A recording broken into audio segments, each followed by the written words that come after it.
Senhor Jesus,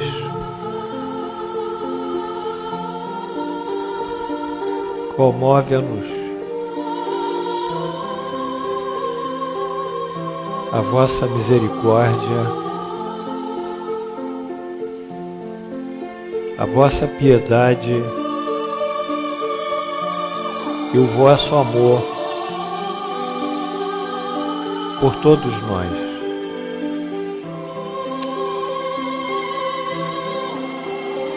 Força espiritual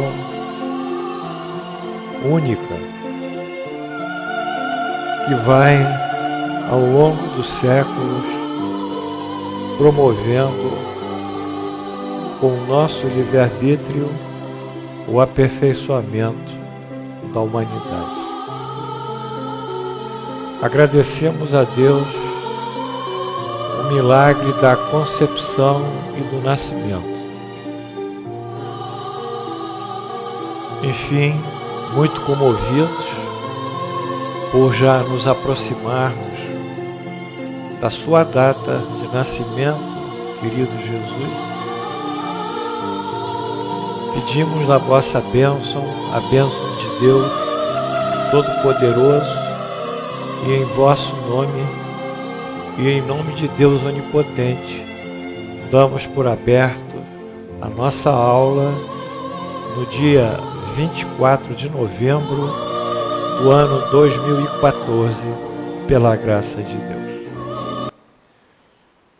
Então vamos voltar um pouquinho ao início dessa apostila, Milka.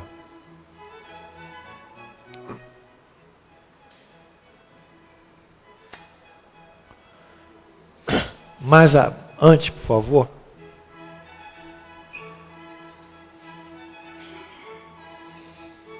É aqui. União da alma e do corpo.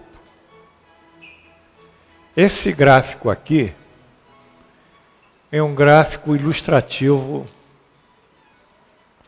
da concepção. Então, no momento que o espermatozoide penetra no óvulo, o espírito, que tem esse campo energético, ele vai gradativamente passando a sua energia para as células que vão se multiplicar, se transformar, se especializar em tecidos e formar os órgãos até o nascimento. Então, esse é o momento divino. É o momento da concepção.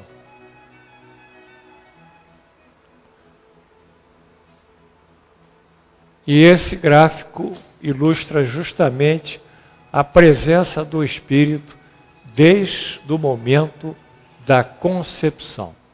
Embora ele não esteja vinculado ao corpo, porque o corpo está em formação, ele, através da sua energia, que é o seu perispírito, ele irradia já, agregando formação energética à formação do embrião. Então, esse é o ponto fundamental. Vamos ver se tem mais algum outro slide, Amilcar. Pode passar. Muito bem. Enquanto o óvulo que é produzido pelo ovário não é fecundado pelo espermatozoide, então não há interrompimento ou interrupção da concepção. Mas a partir do momento que há concepção, o óvulo já é fecundado, qualquer intervenção é considerada aborto. Então o aborto começa no momento da concepção, quer dizer, o critério. E nós vamos ver hoje as leis brasileiras sobre isso, que também tem o mesmo ponto de vista que o Espiritismo. Isso é importante. Vamos andando. Eu acho que é só isso, Amilcar. Corre, pode correr? Tudo bem. Então, vamos para a aula de hoje.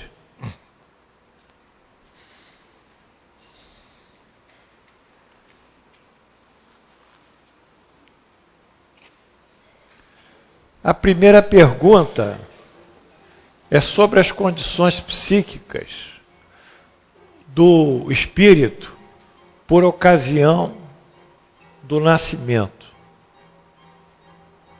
Obviamente, o espírito ele está em aproximação agora do recém-nascido. E o recém-nascido, ele tem os seus órgãos formados, mas não desenvolvidos.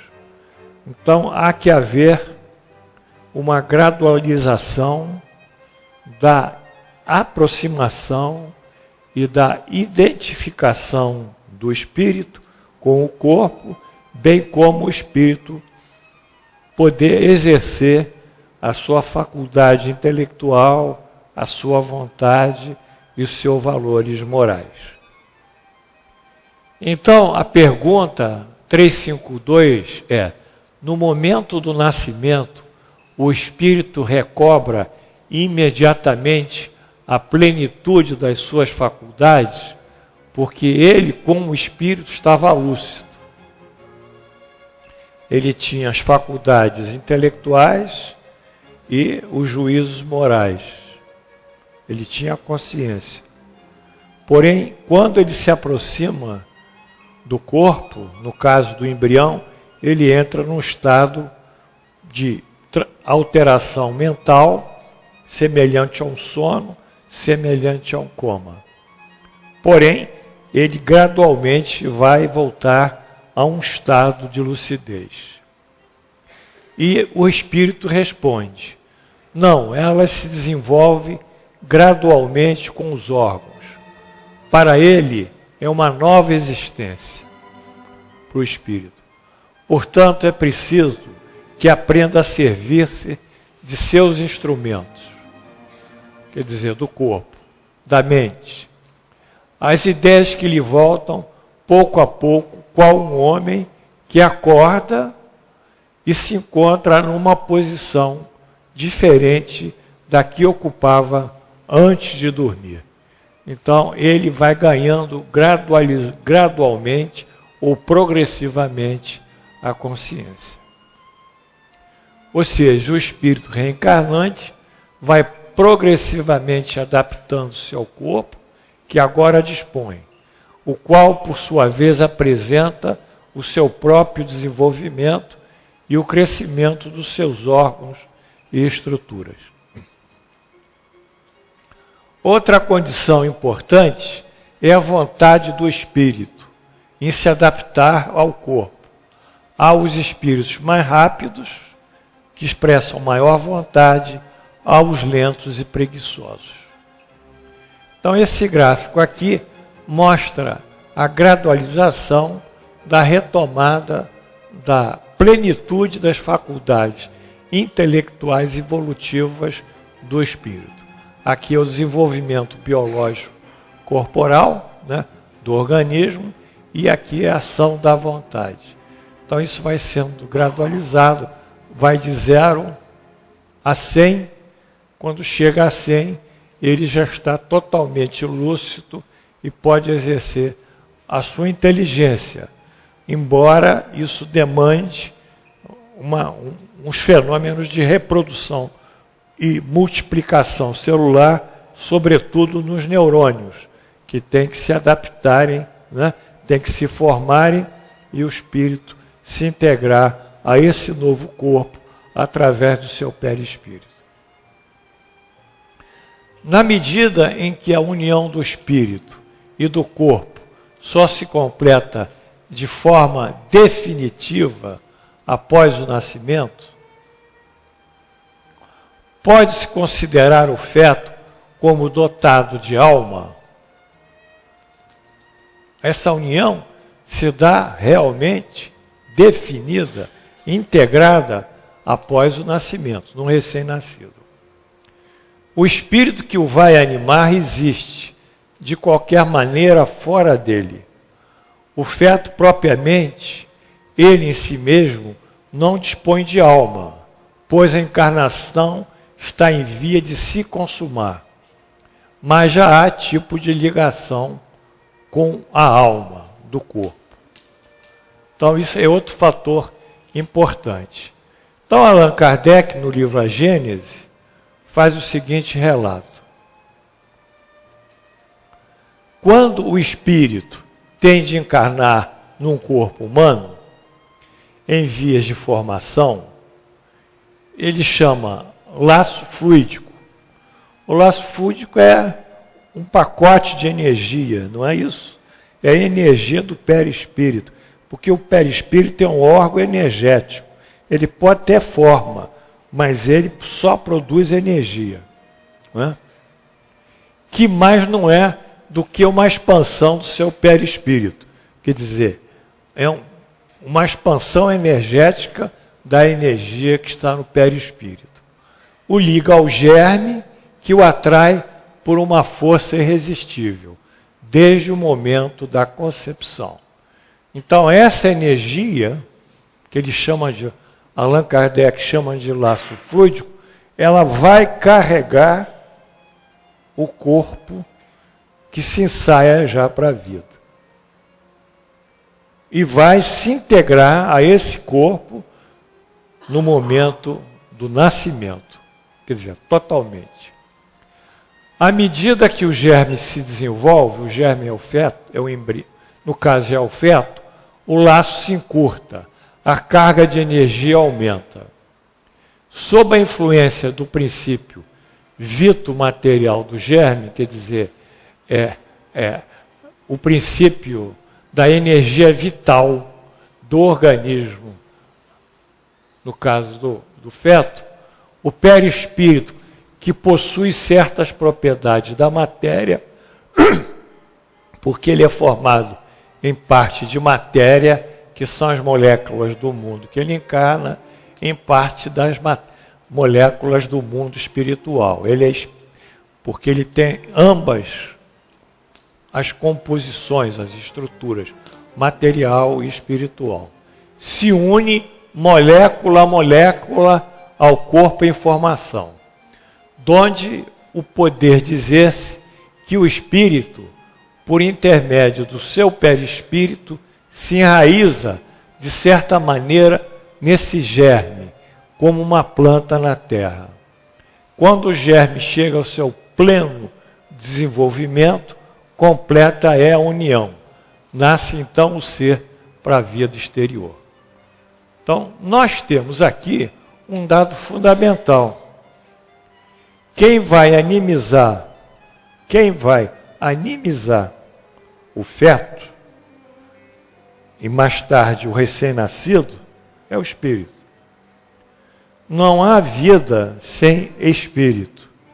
Não há vida na ausência de espírito.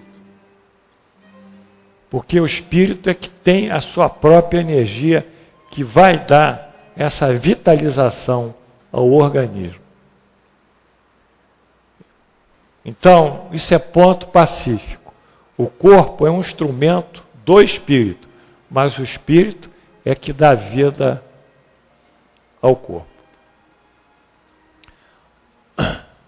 Como se observa, o perispírito, como forma de energia, interpenetra cada molécula do organismo, que, por sua vez, essas moléculas constituirão as células. Vamos dizer, na linguagem atual, ele carrega cada partícula atômica, que o nosso corpo é formado de átomos e partículas subatômicas, que recebem um quanto de energia, né? Uma soma de energia, e assim a energia transferida para o organismo, ao alcançar dado valor, estabelece a ponte de comunicação com a inteligência e a vontade do espírito. Isso eu acho muito bonito E está aqui nesse gráfico, que a gente está mostrando que o processo reencarnatório tem como fundamento a energia. Opa, ia tomar de bico, vocês desculpem. Isso eu faço lá em casa. Aqui eu não posso fazer. Então, desculpa, Marinho. Estou em casa, né? Estou em casa, então tá bom. Beijo para vocês todos. Então, é um processo de energia. Isso tem que ser entendido. As coisas não são assim, tão simples, mas também não são tão complexas quando nós entendemos. Então, nós figuramos aqui o espírito como essa estrela. Porque a pergunta 86 do livro dos Espíritos diz que os espíritos são uma chama, uma flama, um ponto de luz. É mais ou menos isso. O que é ponto de luz? O que é flama? O que é chama? É energia. Ele é energia, mas é energia inteligente. Uma energia diferente. Ela sabe criar e recriar e produzir coisas. O perispírito é tão somente um ponto de agregação da energia que o espírito produz sobre o fluido do meio espiritual. Aí forma uma condensação energética, que é o perispírito. Por quê? Porque o espírito não pode entrar diretamente em contato com a matéria humana. Tamanha a sua força energética. Então tem que haver um módem, uma espécie de redutor, que é o perispírito. E o perispírito atua sobre as partículas atômicas, subatômicas, forma as moléculas e as moléculas formam as células. A medicina de hoje está estudando muito, aliás, a biologia, a chamada biologia molecular. Ele está estudando a célula à luz das moléculas já, não das suas formas tradicionais. E um dia ela vai estudar a luz dos átomos e das partículas que compõem os átomos. E vai chegar a uma força que forma essas partículas, que a energia é condensada em matéria. Então, a partir desse movimento, estabelece uma ponte de comunicação, como se fosse um celular, e essa energia aqui, ela pode ser transmitida ao espírito e o espírito a ela. Então, formou-se aqui a vida, a vitalização que o espírito trouxe às moléculas, às células e os átomos do organismo nasciturno. É o chamado ponte de comunicação. Qual é a utilidade em sabermos disso? Nós temos que sabermos, porque o nosso pensamento é energia. O nosso pensamento é energia, Carol. Só que ainda ninguém conseguiu dimensionar nem ter aparelhos para captar essa energia. Mas a base de tudo é o nosso pensamento, a energia. E essa energia, esse pensamento, essa inteligência é que forma as ideias, que é a ideação que nós vimos. E essa energia formando a ideação, pela formação de ideias, será formado o corpo perispiritual e, secundariamente, o corpo físico. Daí o valor da nossa moral. Porque quanto mais puros nós formos, maior capacidade de condensar ideias, de materializar de uma certa forma ideias mais elevadas e ter corpo, saúde e um destino melhor. Então todo o processo começa no espírito. Mas dentro de quê? Do juízo de valor moral do espírito. Do espírito seguir e ser compatível às leis divinas. Não interessa os nomes que as pessoas dão. É essa a explicação que a doutrina pode fornecer de uma maneira mais completa. E aqui Allan Kardec pergunta, como se explica a vida intrauterina? Hoje nós sabemos muito bem, né, a vida intrauterina, né? Hoje a gente conhece perfeitamente, desde da concepção até o nascimento, todas as fases. Mas Allan Kardec responde, é da planta que vegeta.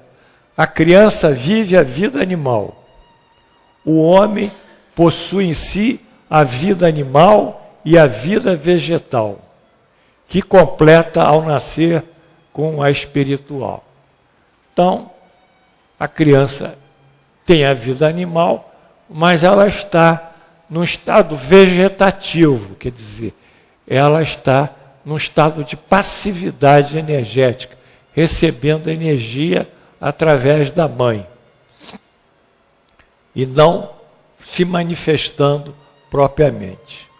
Embora isso hoje seja diferente. A vida intrauterina, ela tem dois desenvolvimentos básicos.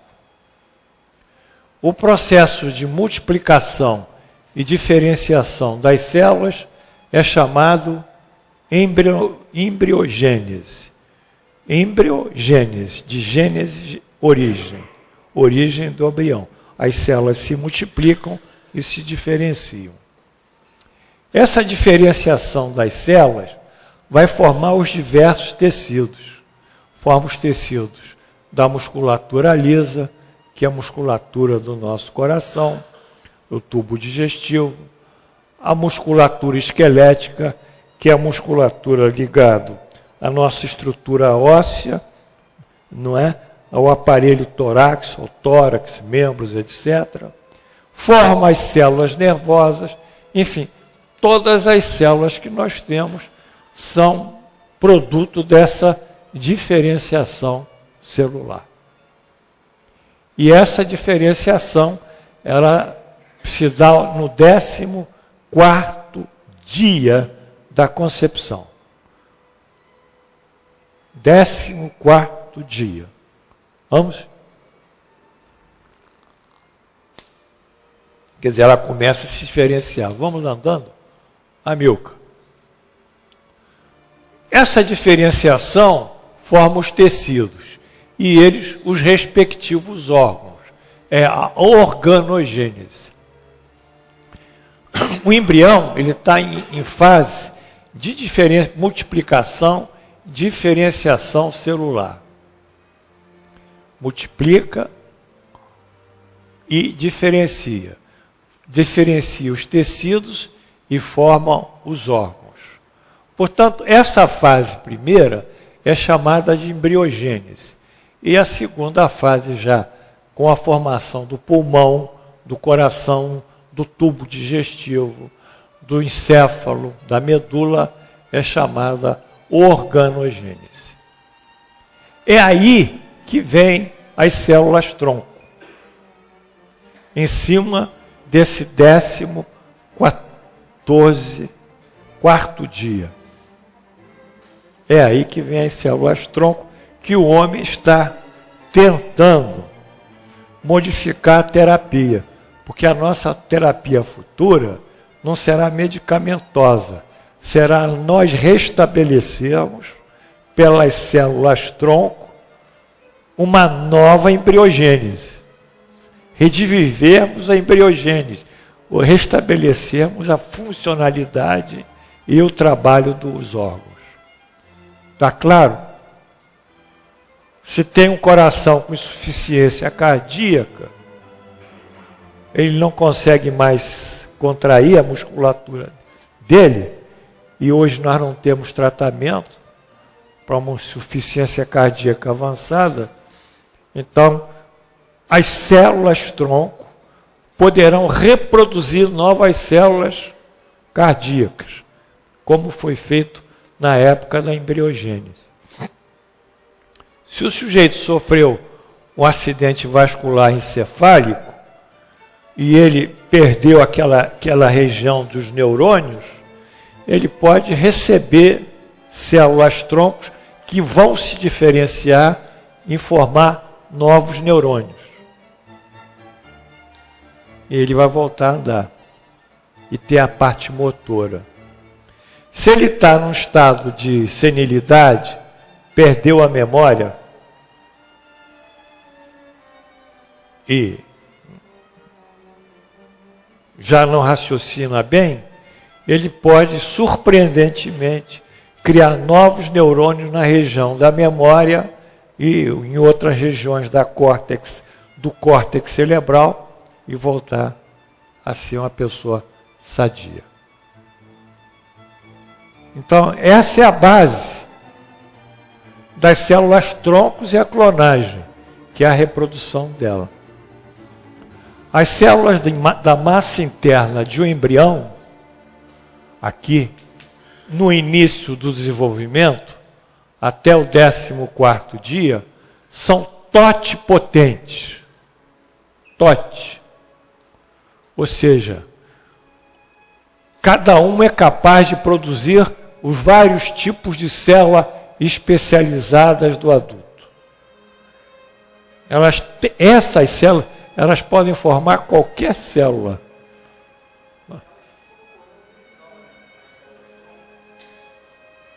Elas ficam no embrião também.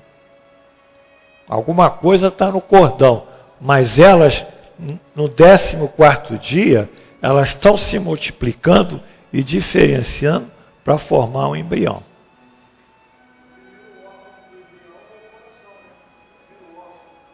Formato? Não, é simultâneo. É simultâneo. Primeiro, formação mesmo é o sistema nervoso. Que ele faz uma deflexão assim, as células, aí cria um encéfalo e vai criando o bulbo e a medula. O coração vem mais adiante. Isso vai seguindo a necessidade do próprio organismo. Não é? Elas são chamadas, por isso, de células-tronco. Né, Mardônio? Como a lembrar o tronco de uma árvore, a se abrir em inúmeros galhos e hastes para formar robusta ramagem. Por isso que elas são a tronco. Elas são a tronco e elas se abrem. Então, a gente está vendo que o Espiritismo vai nos dando uma noção muito rica de muitas coisas. Como o estudo dele é importante. Fica assim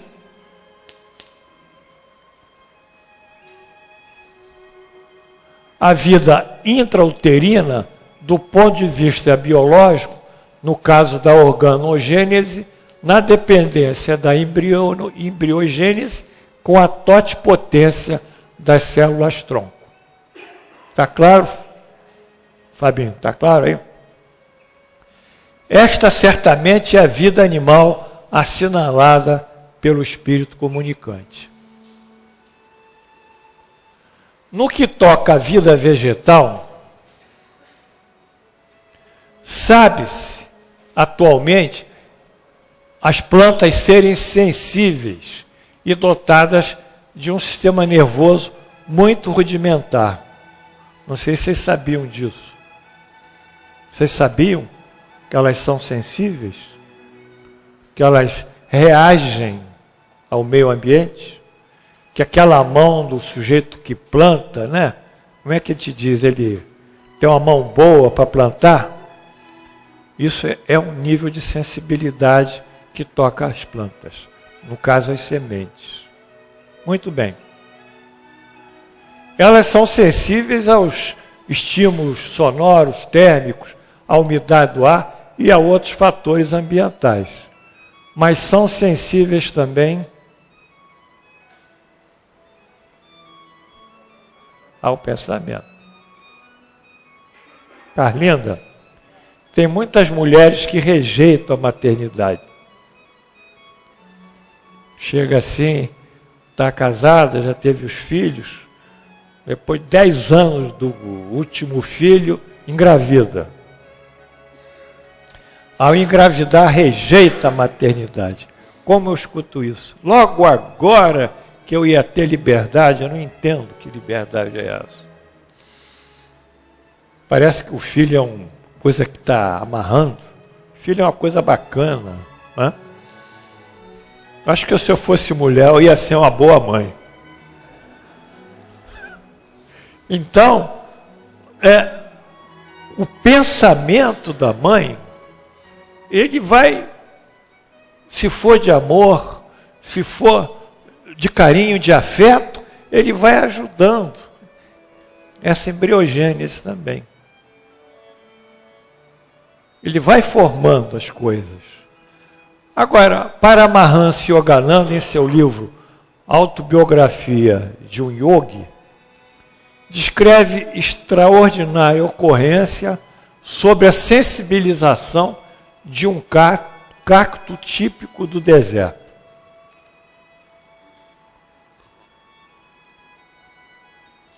Veja só, esse Lutero Burbank, ele está no dicionário Webster, que é o maior dicionário em língua inglesa.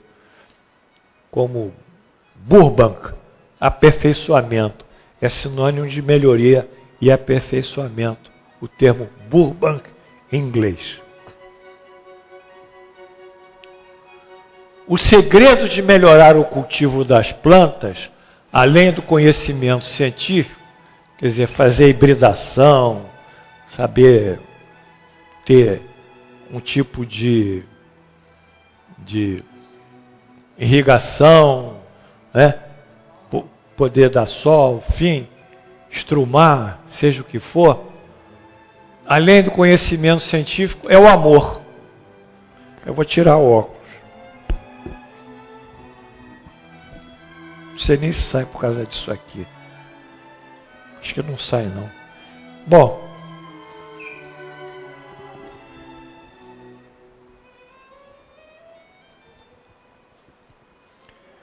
Quando eu falo amor, eu fico arrepiado, pessoal. Sabe? Porque pouca gente fala em amor no mundo de hoje, né? Não é? O que é isso aí?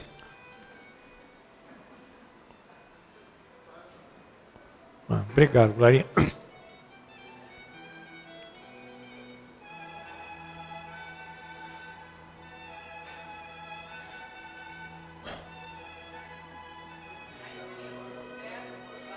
Pronunciou essas palavras de sabedoria enquanto eu caminhava ao seu lado em seu jardim de Santa Rosa, na Califórnia.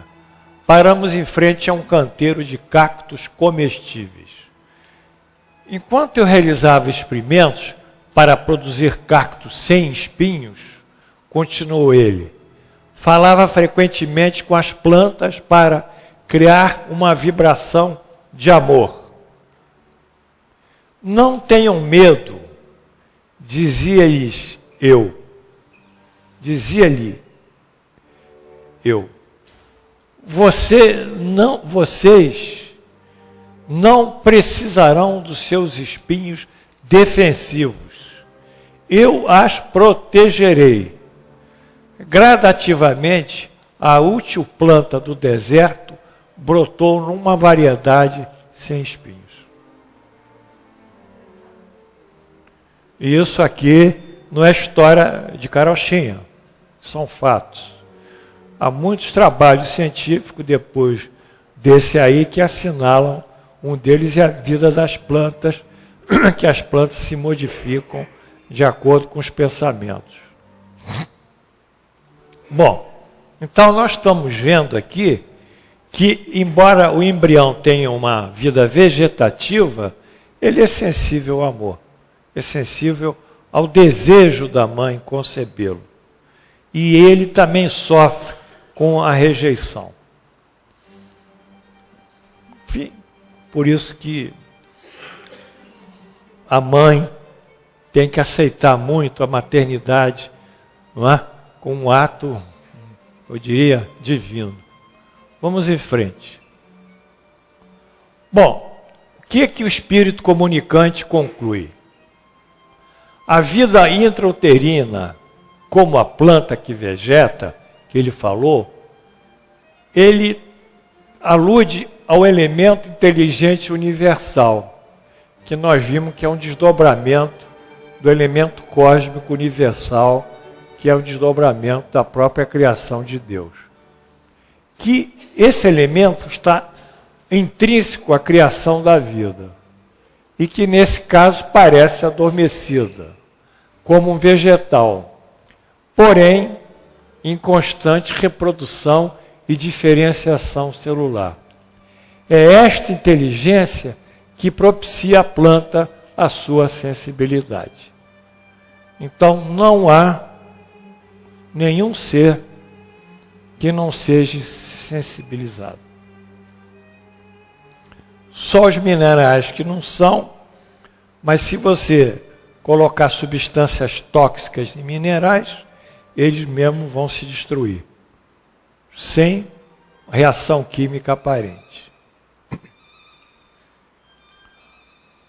Ao dizer possuir vida animal, o espírito diz, ele refere ao maior grau de especialização das células animais, cuja fisiologia é mais aperfeiçoada. Quer dizer, a célula animal tem muito mais funções do que uma célula vegetal. E ao concluir que pelo seu nascimento se completam a vida espiritual, as vidas vegetativas e animais conceitua o espírito como o ser inteligente da criação. Essa aqui foi o desdobramento de uma resposta aparentemente tão simples, mas que tem muitas e muitas implicações e que a gente deve muito refletir sobre isso. Agora, a classificação hoje dos reinos, ele não citou mineral, que antigamente era mineral, vegetal, animal, hoje são 6 reinos. Só para um pouquinho de taxonomia o nome disso. Vamos lá, em biologia. Classificação. O elemento inteligente universal cria a vida, que são os reinos. Cria as bactérias, que é a monera. Os protozoários, que são os protistas. Os cogumelos, que são os fungos. As algas, as plantas e os animais. E dentro desses animais tem um homem. E o espírito, então, ele, pela sua inteligência, ele forma, dentro de uma estrutura animal, o ser hominal, que é o homem. Então, esses são 6 reinos das criações. Não são 3, não. São 6. Bactérias, protozoários, que só tem uma célula, os cogumelos, as algas, as plantas, os animais, e são os 6 reinos. Há, como indica a ciência, crianças que desde o ventre da mãe não têm possibilidade de viver? E com que fim acontece isso? Isso é uma boa pergunta, né? Tem crianças que são inviáveis, né? Já são inviáveis, né? Tive aí a anencefalia, não é isso? Você faz uma ultrassonografia na mulher, né? Na grávida, e já descobre aquela má formação pela imagem, né? Isso acontece frequentemente. Isso acontece. Deus o permite como prova, seja para os pais, seja para o espírito destinado a encarnar. A não encarnação para o espírito, que há muito a desejava, é prova, sofrimento, frustração. Ele não encarna, ele pensava que ia encarnar. E o mesmo acontece com os pais que esperavam, né, aguardavam a vinda de um filho.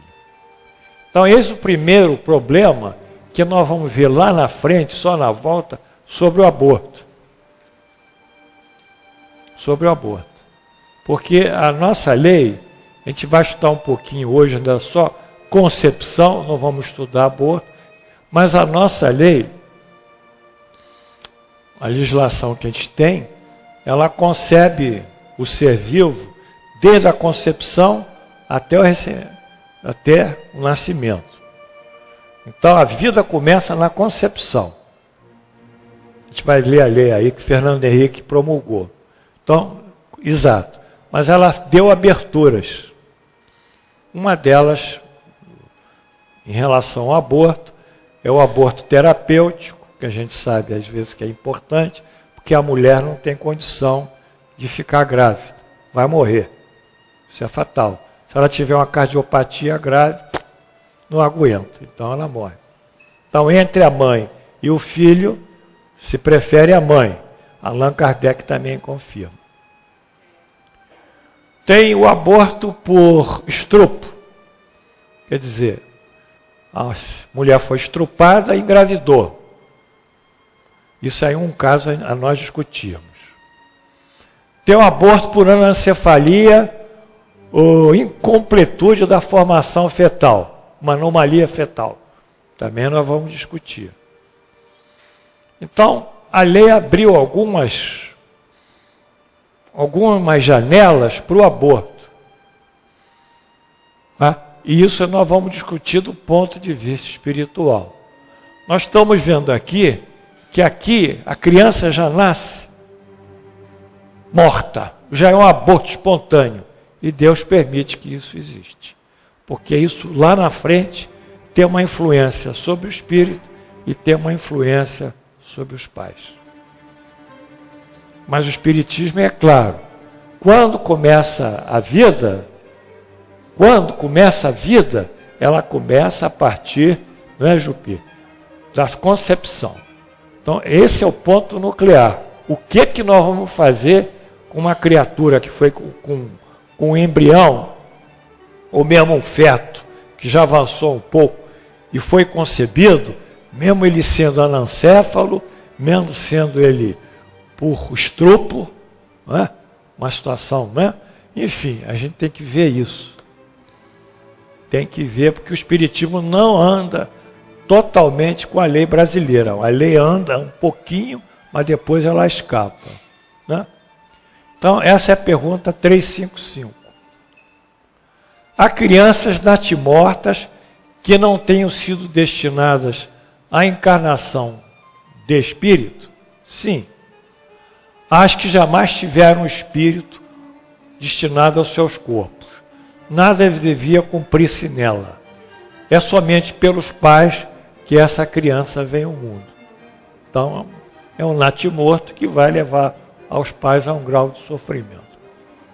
Nesse caso, supõe-se a pena ser provação para os pais, já que não há espíritos envolvidos. Ali havia, aqui não há. Um ser dessa natureza pode chegar até o final da gestação? Sim, ele pode se formar todo, mas não vive. Não, por quê? Porque não tem espírito. Chegado ou não ao fim da gestação, o feto ou recém-nascido, na ausência de espírito,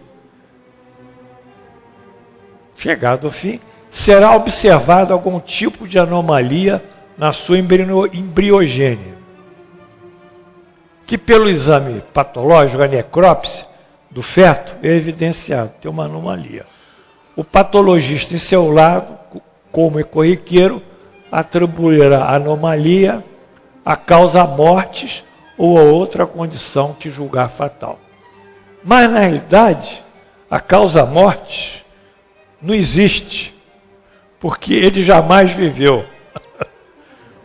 Ele jamais viveu, portanto não morreu. Ele jamais teve espírito, então como é que ele podia viver? Então, mas isso aí é o que a gente faz no dia a dia, né? Assim sendo, toda criança que sobrevive ao nascimento tem necessariamente um espírito encarnado nela? O Allan Kardec faz de propósito, sabe? Ele quer bater no espírito. Ele quer que o espírito confirme. Ele sabe que a resposta é essa, mas ele quer que o espírito dê a resposta.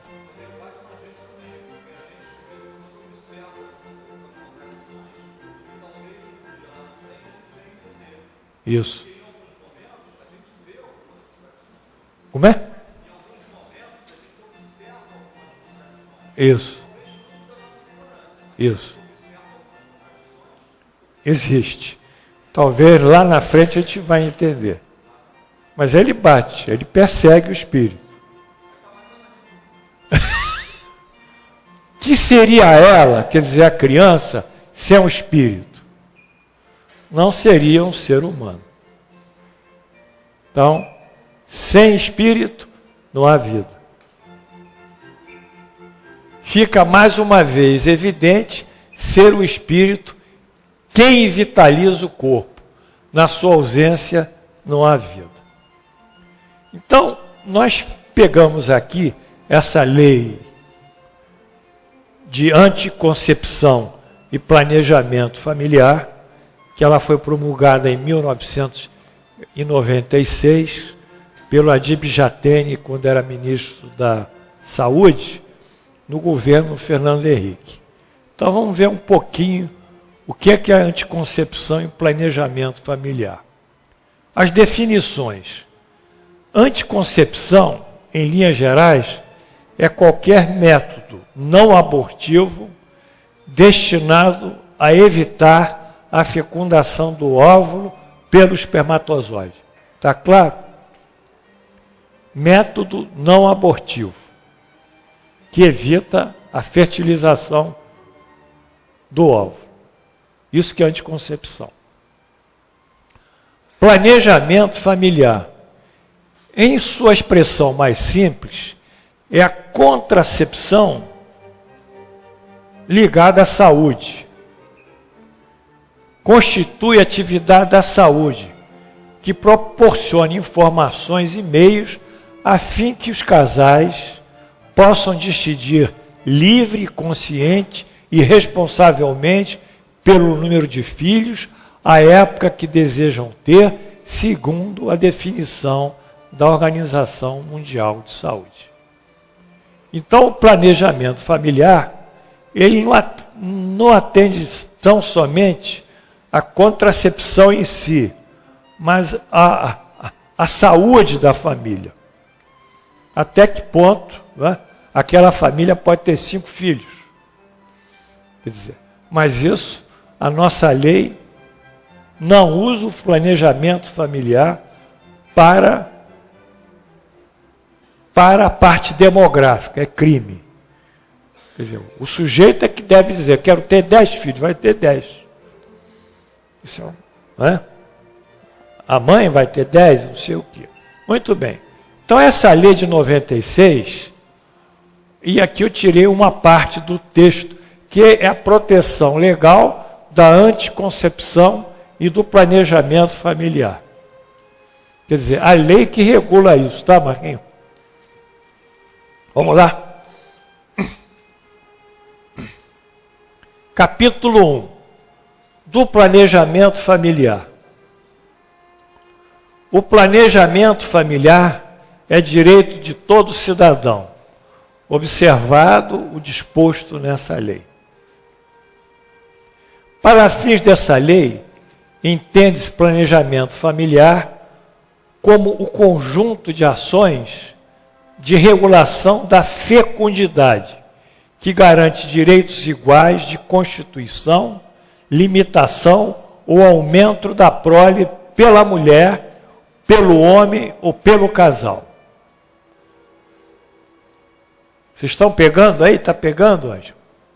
Hein? Então, o planejamento familiar regula o arbítrio do casal em relação à prole. É proibida a utilização de ações que se refere ao caput. Caput é capítulo ou parágrafo, para qualquer tipo de controle demográfico. Isso aqui é importantíssimo. Tá?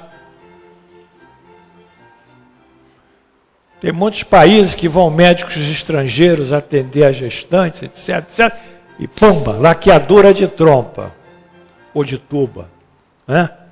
Eles querem minimizar o crescimento demográfico, mas essa lei não aceita a limitação do crescimento demográfico.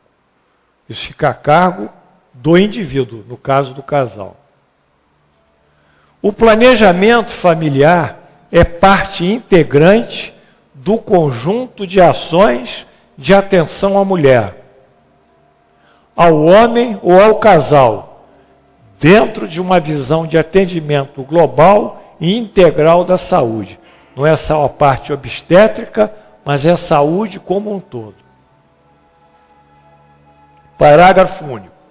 As instâncias gestoras do Sistema Único de Saúde, que é o SUS, em todos os seus níveis, na prestação das ações previstas neste capítulo, obrigam-se a garantir em toda a sua rede de serviços, no que respeita à atenção à mulher, ao homem ou ao casal, programa de atenção integral à saúde, em todos os ciclos vitais, que inclua como atividades básicas, entre outras. 2 pontos. Eu estou falando porque eu estou à vontade. Eu não sou político. Mas eu acho que os políticos deviam dizer isso, né, Carlinhos? É? Com certeza. O que é função, obrigação do Estado? A assistência à concepção e à contraconcepção. Quer dizer, assistir a mulher, a gestante, e, às vezes, inibir a gravidez. O atendimento pré-natal, que é muito importante. Tem que ir lá fazer a avaliação do preso, pressão arterial, né? Fazer uma avaliação geral, tentar ouvir já o neném na barriga, o feto, avaliação do pré-natal, produzir uma dieta sadia, enfim, os cuidados básicos. A assistência ao parto, ao puerpério, que é o período pós-parto. O puerpério são os 30 dias após o parto. Tá? E a contracepção, que a gente está estudando. E ao neonato, aliás, ao recém-nascido. O controle das doenças sexualmente transmissíveis. Isso é importante. Porque se a mulher, a mãe, está com sífilis, ou tem algum tipo de, por exemplo, toxoplasmose, que é um protozoário, isso passa para a criança. A criança vai nascer cega, né? Pela atração do toxoplasma ou a lesão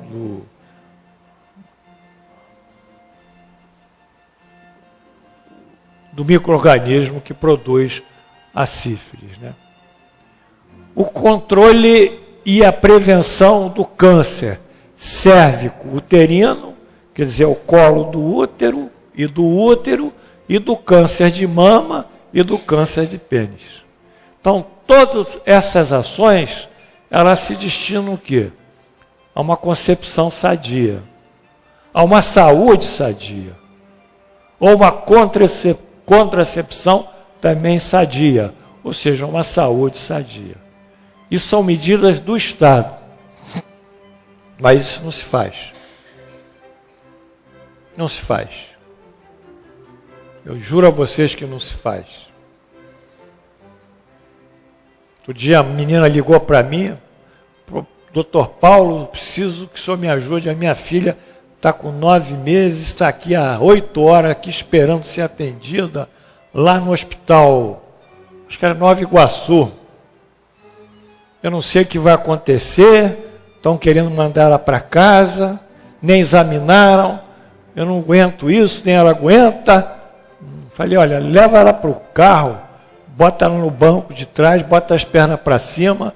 Aí eu localizei um colega, o colega localizou um aluno dele, o aluno dele estava no hospital em São João, foi diferente, transferimos ela para São João, fizemos a ultrassonografia e no dia seguinte ela fez cesárea e foi uma maravilha. Mas isso foi fora daquilo que me revolta particularmente, do desinteresse pelo próximo. Porque teve que haver um pedido de uma pessoa conhecida. mas isso é muitas vezes o dia a dia. O planejamento familiar orienta-se por ações preventivas e educativas e pela garantia de acesso igualitário a informações, meios, métodos e técnicas disponíveis para a regulação da fecundidade. Então, que acesso à informação a gestante tem? Nenhum.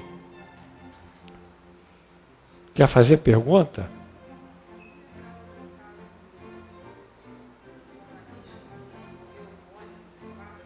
Ué. Foi. Pois é. Isso aí a gente vai causar revolta. Né? Mas o fundamental é isso. É informar a gestante. Mas não se informa. Ela não tem cartilha. Não se faz nenhuma orientação melhor. As coisas são empurradas com a barriga. E a televisão, que é a grande mídia que a gente tem, está mais preocupada com aquelas novelas. 5. É dever do Estado, através do Sistema Único de Saúde, em associação no que couber, as instâncias componentes do sistema educacional, promover condições e recursos informativos, educacionais, técnicos e científicos que assegurem o livre exercício do planejamento familiar. Quer dizer, tinha que ter conhecimento, não tem. Isso é a lei de 96. Agora, a nossa Constituição, que é de 88, ela fala sobre o direito à vida, que também é do nosso interesse. A Constituição diz o seguinte: o bem jurídico são os nossos direitos, tá? Vocês estão entendendo? Nós temos direito frente à justiça. Temos direitos. Uma série de direitos. Isso constitui para nós um bem, esses direitos. Mas é um bem jurídico. O bem jurídico dos seres humanos é a vida.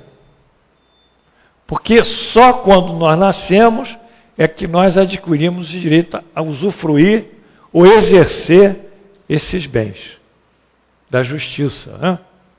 O nosso direito. Somente a partir da existência da vida é que o ser humano passa a ser titular dos direitos fundamentais, uma vez que a vida é a fonte primária para Amilcar, a titularidade desse direito. A Constituição tutela a vida como direito fundamental no parágrafo do seu artigo 5º, ao estabelecer que todos são iguais perante a lei, sem distinção de qualquer natureza, garantindo seus brasileiros e aos estrangeiros residentes no país a inviolabilidade do direito à vida. Então a Constituição é clara, só que isso não é dito, Glorinha. Todos são iguais. A República Federativa do Brasil é signatária de tratados internacional de proteção de direitos humanos que tutelam o direito à vida. Dentre eles, a Declaração Universal dos Direitos do Homem preceitua em seu artigo 3º que toda pessoa tem direito à vida, à liberdade e à segurança pessoal. Direito à vida, à liberdade e à segurança pessoal.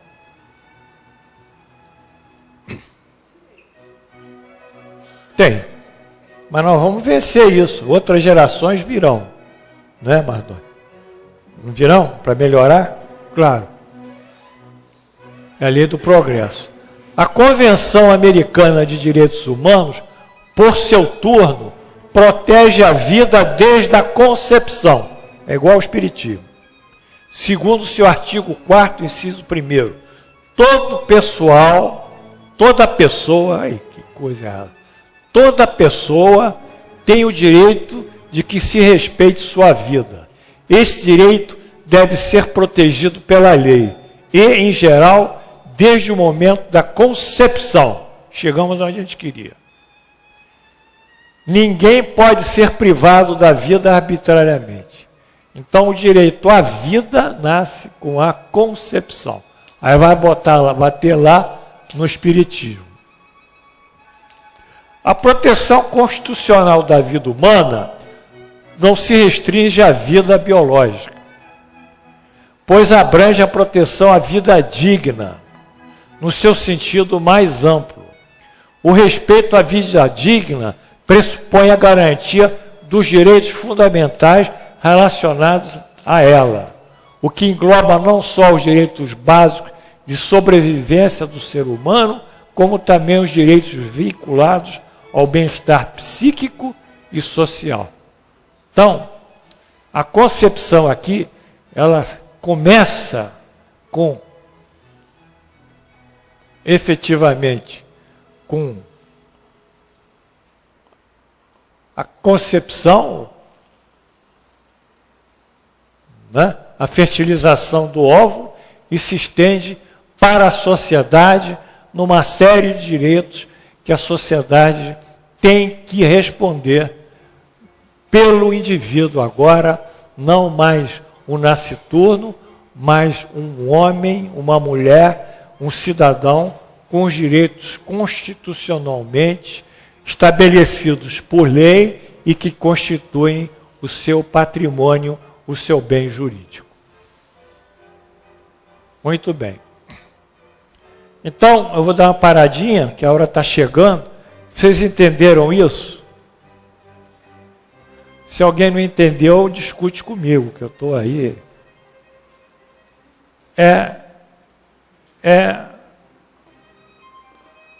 O que acontece conosco?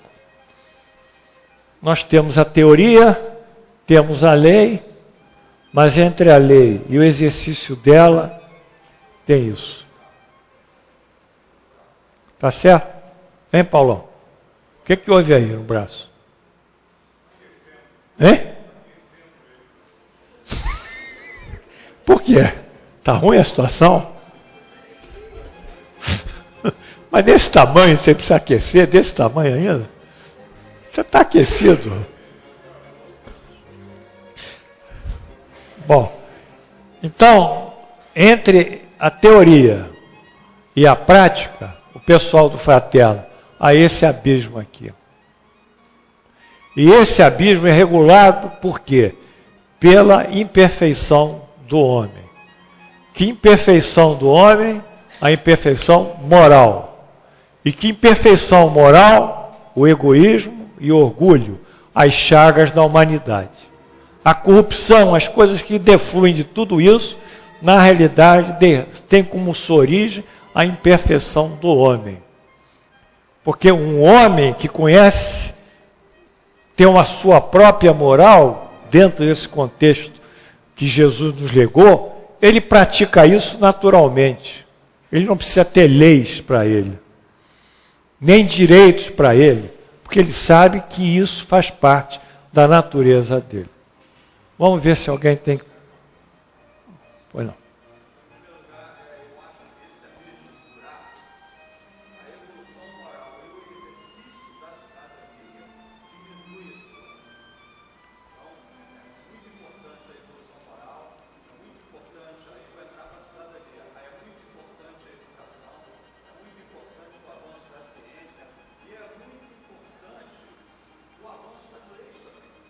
Não, as leis avançaram. Elas avançaram muito. Avançou muito.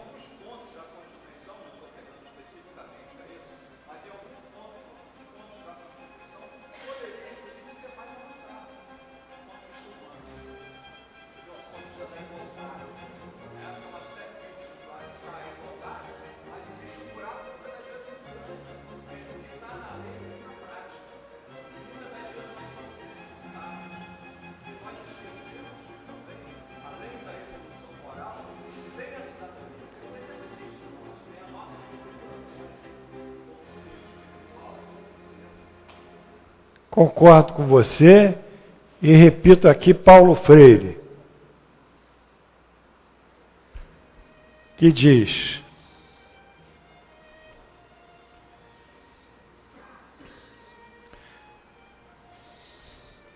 a educação é que deve modificar a sociedade. Sem educação, não há esperança de mudança. O grande drama nosso é a falta de instrução e de educação. Porque para nós exercermos a cidadania, nós temos que conhecer os direitos inerentes à cidadania. E ninguém fala nisso. Falam em Lei Maria da Penha, falam uma série de leis, todas paralelas a essa. Porque essa em si mesma é totalmente abrangente. Agora, a Lei Maria da Penha ela pode ter uma capitulação penal, sim. Mas essa é a mãe de todas as leis, é a Constituição. Bem, eu queria falar sobre os métodos anticoncepcionais, que o tempo está terminando. Eu queria só entrar lá no quadrinho, vamos lá? Bom, esse quadro aqui, isso é para vocês saberem, né? É a classificação dos métodos anticoncepcionais. São os contraceptivos. Há os reversíveis, quer dizer, que podem ser abolidos e o indivíduo voltar a conceber. Primeiro são os ligados ao comportamento. É o coito interrompido, abstenção periódica, que se dá na época fértil da mulher. Então, não mantém relação sexual na época fértil da mulher ou coito interrompido. O uso de hormônios. Então, nós temos os progestagênios, pode ser por via oral, por via injetável, pode haver um aparelho colocado dentro do útero, que também tem hormônio, que é o cio, e o implante. Ou combinados, por via oral, injetável, através de um adesivo na pele ou um anel vaginal. Então, esses são os métodos contraceptivos hormonais. O DIU é o dispositivo intrauterino, que é colocado na parede do útero. E tem o método de barreiras, que é a camisinha, o espermacida e o diafragma, que são métodos que o espermatozoide não anda dentro do útero. E tem os contraceptivos definitivos. Na mulher, é laquear a tuba e colocar um anel. Em vez de laquear, coloca o anel e fecha. Aí o óvulo não desce mais. E no masculino é a vasectomia, cortar o cordão espermático. Então, vamos ver algumas definições. Os hormonais suspendem a ovulação. A função dos contraceptivos hormonais é suspender a ovulação. Como eu falei, são orais, injetáveis, mensal ou trimestralmente. O sistema intrauterino, que é o CIU, é um dispositivo implantado no útero que promove a atrofia do endométrio, que é o tecido que reveste o útero, e a interferência no muco cervical, que é a produção daquelas glândulas. Com isso, o espermatozoide não consegue caminhar.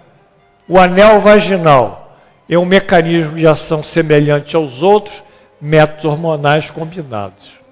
Os adesivos cutâneos também é um modelo de mecanismo de ação hormonal, sempre objetivando aqui a suspensão da ovulação. Pode subir a Milka. Os dispositivos intrauterinos, que é o DIU e o CIU, mas o CIU também tem hormônio, são verdadeiros espermicidas. Induzem relação no endométrio, não é? Que é o tecido que reveste o útero, uma reação inflamatória inibindo a vitalidade do espermatozoide. O dispositivo intratubário, que promove a oclusão irreversível das tubas. Dá uma reação fibrosa às tubas e elas se fecham. Os métodos comportamentais é a relação sexual fora do período fértil ou coito interrompido. E o método de barreira, que são os mecânicos, o côndom masculino, o preservativo feminino e o diafragma. E os químicos, esponja vaginal. Então, esses são os métodos hoje conhecidos pela ginecologia e pela obstetrícia. Então, eu espero ter terminado essa parte sobre concepção, né, porque a gente observa que o espiritismo, ele, quando bem estudado, ele desdobra o social. Ele desdobra em todos os níveis da ação humana. Lei do trabalho, lei da reprodução, lei da destruição, lei do progresso. Ele vai andando. Ele não fica adstrito a umas coisas fechadas no centro espírita, porque o centro espírita apenas é um curso de aprendizado para que a gente desenvolva essas noções lá fora. Então era isso que eu queria dizer. A Glorinha quer falar alguma coisa? Então vamos lá, Glorinha.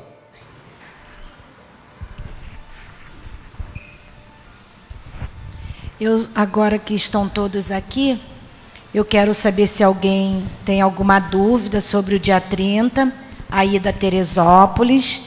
Quero também avisar que a Vera é a responsável pelo ônibus que vai levá-los até lá. Já fechou? O ônibus já fechou. Ainda temos 5 vagas no micro-ônibus.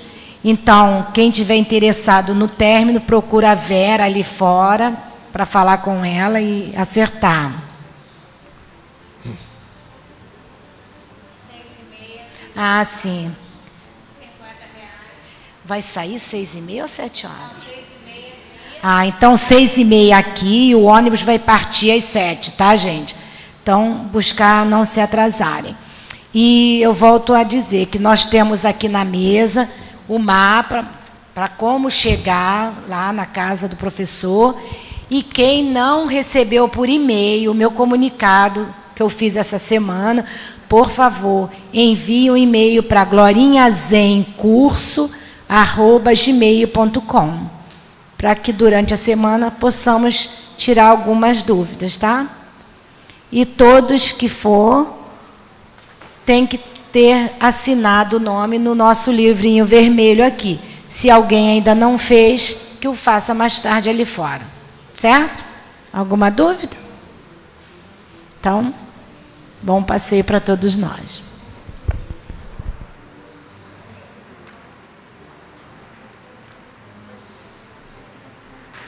Eu agradeço aos alunos, as flores, né?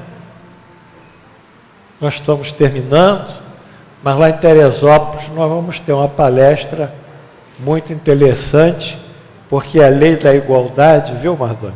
Se você puder ir, a lei da igualdade, que a própria Constituição aqui estabelece, né? Lei da igualdade, mas do ponto de vista espírita, e as desigualdades da riqueza. Porque existindo lei da igualdade, existe pobreza convivendo com riqueza, Fausto com miserabilidade, enfim, todas essas contradições que vulgarmente, como um chavão, nós dizemos ser injustiça social. Mas não é injustiça social, é injustiça dos dirigentes sociais, né? Dos políticos que permitem isso. Então, mas o Espiritismo vai mostrar o porquê desse desequilíbrio, dessas diferenças, mas nessa aparente contradição com a lei da igualdade. Então eu convido todos vocês também, reforço, vai ser um domingo maravilhoso, nós vamos sentir muito bem, Paulão vai comer Muito bem.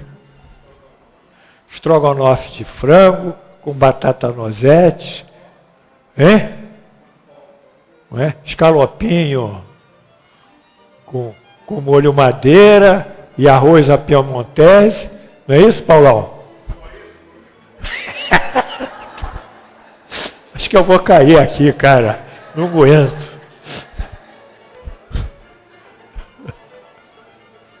É? Bom, então é isso. E o Jupi quer falar alguma coisa, Jupi? Quer falar alguma coisa? Não, né? Tem algum grupo aí de jogadores na UTI? Ele disse que o jogador do Botafogo está na UTI. É muita gente então, né? Tá isso aí, pessoal. Então vamos encerrar.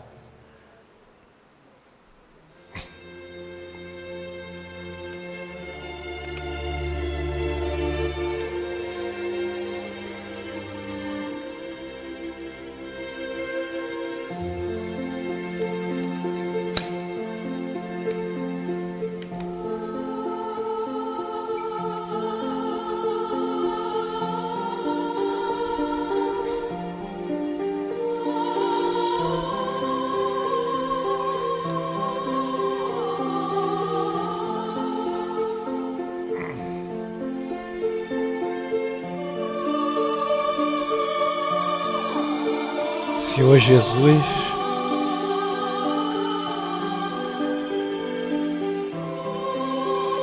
ao encerrarmos a nossa aula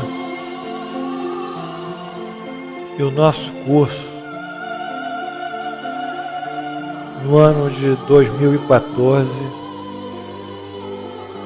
queremos agradecer a vós de todo o coração, de toda a alma, de todo o espírito, o que fizeste por nós todos, os cuidados, o carinho, as solicitudes que passam despercebidas, mas cujos efeitos são sempre positivos, mesmo nos momentos de provação e dor. Entendemos que para vencermos as provas da vida temos que ter 3 virtudes: a paciência, que nos deixa o tempo agir, a resignação, sabendo que tudo vem de Deus, se origina em Deus e volta para Deus, e às vezes o sofrimento que passamos nós entendemos como uma necessidade para a nossa própria evolução. E finalmente a fé na justiça divina, a fé que existe acima de nós, uma inteligência suprema, a causa primária de todas as coisas, regendo toda a criação, toda a vida, tudo que existe se manifesta no nosso mundo e tudo que existe se manifesta em outros mundos, em outros planos espirituais. Senhor, agradecemos o encerramento do nosso curso. Em vosso nome, em nome de Deus onipotente, elevamos o nosso pensamento, pedindo por esses irmãos, cujos nomes estão nesses papéis: Maurício Figueira, Maria da Conceição Teixeira, e esses aqui da irradiação, e esses outros que desencarnaram, também o nosso pedido por todos os seus espíritos. E assim, finalizando o nosso curso, vamos todos juntos orar o Pai Nosso com muita energia, com muita alegria, com muita gratidão. Pai nosso que estais no céu, santificado seja o vosso nome. Venha a nós o vosso reino. Seja feita a vossa vontade, assim na terra como no céu. O pão nosso de cada dia dai-nos hoje. Perdoai as nossas ofensas, assim como nós perdoamos aquele que nos tem ofendido. Não nos deixeis cair em tentação, mas livrai-nos do mal. Assim seja. Amém. Em nome de Jesus e pela graça de Deus Onipotente, encerramos o nosso curso do ano de 2014. Graças a Deus.